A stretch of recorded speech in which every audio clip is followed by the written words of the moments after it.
Japan for me represents many different things. On one side, they're very austere, very pure, and then on the other side, they're very excessive.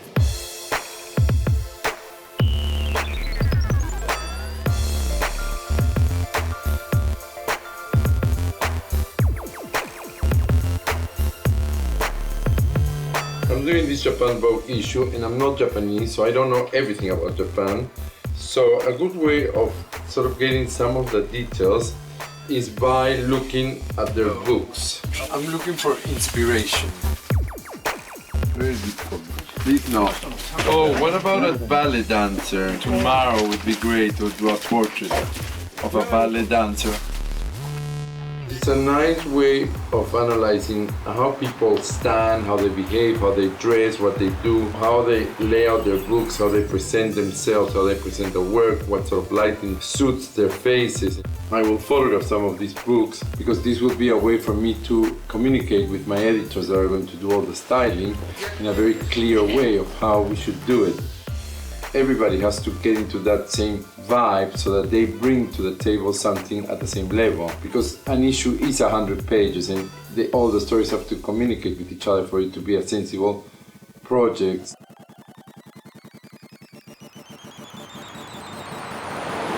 How exciting! This year marks 15th anniversary for Vogue Japan. I'm extremely honored to work with Mario Testino. Vogue World. I was curious to see how he interprets Japanese fashion and culture. Today is the first day that we're going to start shooting. I'm going to start in the studio. Instead of going straight into the Japanese of today, I'm going to go a little bit more into the classicness of this place and bring those classic elements into today in order to mix them into the whole issue. When Mario was telling me about this project, I was completely fascinated. I found very good so far this project with the other Vogue. After China, after Germany, after Brazil, Japan is also an influence of fashion people. And you do two things, Testino glamour and Japan tradition. And he was talking about obsession. Do you have for every finger? The Japanese, everything they do is perfect, like nails became an art. We had gone to explore all the different parts of this obsession for beauty. Mario is very similar to this Japanese country because everything is oriented to the perfection. We did an aspect of the Japanese beauty, which is Shiseido in the 80s, done by Serge Lutin. He always does this traditional face, kind of geisha, with white skin, perfect eyes, red lips. Another great part was to see the kabuki actor with the mask play his roles. Which is the most expensive one? This one. Change, please. This tree is 650 years. It is worth $1 million. We have it here just to take a picture. She could do it herself. Your finger? No, don't see.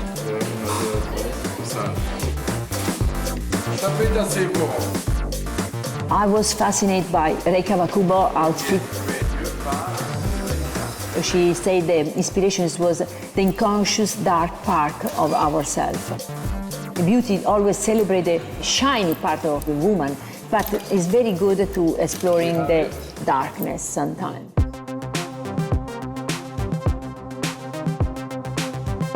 When you swim, do you wear a cap? This. And I want to wet it completely.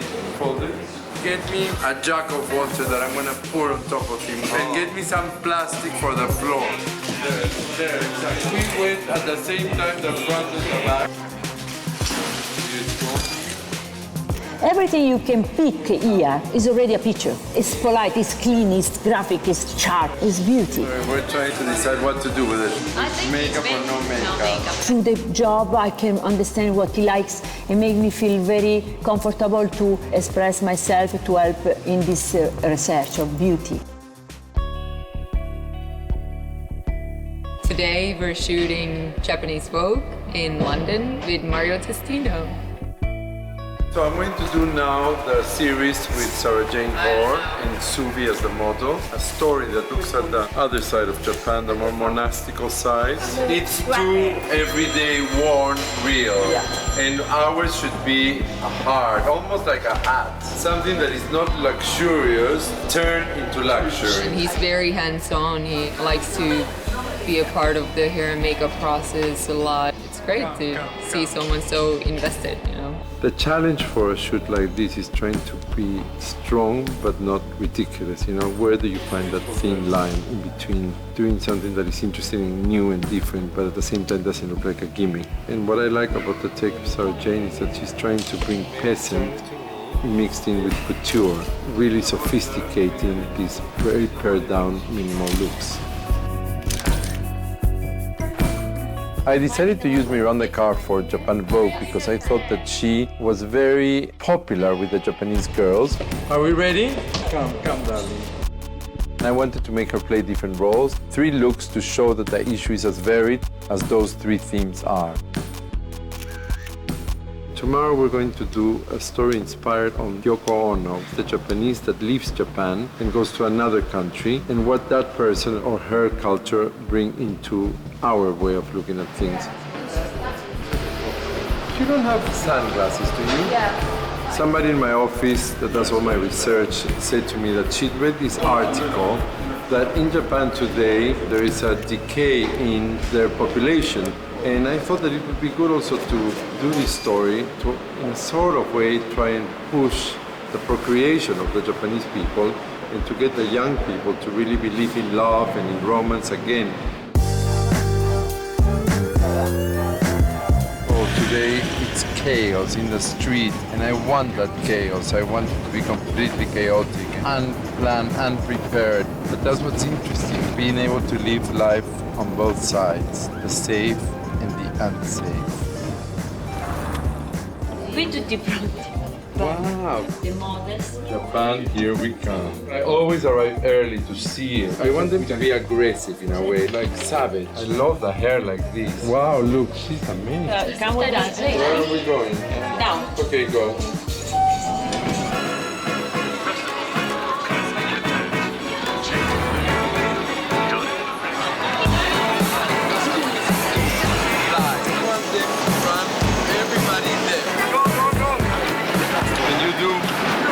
There's no control and it works. We've had to move location because the police came, somebody complained, and we had to move on. So we're just waiting for our extras to arrive. We have them on the floor. So you're gonna walk, okay? Japan for me represents many different things. On one side, they're very austere, very pure, and then on the other side, they're very excessive. You tell them that they should just carry on running. The story we did in the streets of Tokyo represented that excessiveness, that idea of how many things can you put on top of yourself and how much can you sort of get away from what you really are. Come like this. The thing about Japan that I find so interesting is the mix of the extremes. On one side, the traditional side, which is so well kept, so elegant, so elevated. Everything is done so precisely, so sophisticated, with such rigor. And then you have the contemporary that is completely sometimes out there. I look at designers like Comme des Garçons or Yohji Yamamoto, and I think, wow, how can they just let go so much in this world that is so formal in a way, you know, so full of tradition. And I love the coexistence of both things, and that's what I'm going to try and do for this issue, is to bring those two sides together. It's all about the contradiction of this country. Mario is fascinated about the tradition and the chicness, but I fascinate from the kitsch part of the culture. I always have this dream, I would like once to work with Mario, but at the same time I feel so comfortable. He brings the best from everyone. That's maybe his secret.